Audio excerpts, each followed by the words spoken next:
আপনারা একই সঙ্গে আন্দোলন করেছেন, বৈষম্য বিরোধী ছাত্র আন্দোলনের সমন্বয়ক ছিলেন সাদিক কায়েম। তিনি এখন তার পরিচয় মোটামুটি এখন সবাই জানে। আপনারা জানতেন আগে থেকে, আপনারা যখন একই সঙ্গে আন্দোলন করেছেন?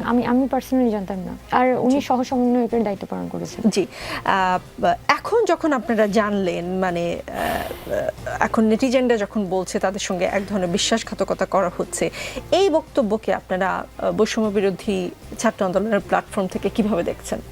এখন আমাদের বৈষম্যবিরোধী ছাত্র আন্দোলন তো শুরু হয়েছিল কিসের দাবিতে? আমাদের কোটা সংস্কারের দাবিতে। এখন ওই কোটা সংস্কারের দাবি তো সব ছাত্র সংগঠন এখানে ছিল, আমি ছাত্র ফেডারেশন থেকে এখানে ছিলাম।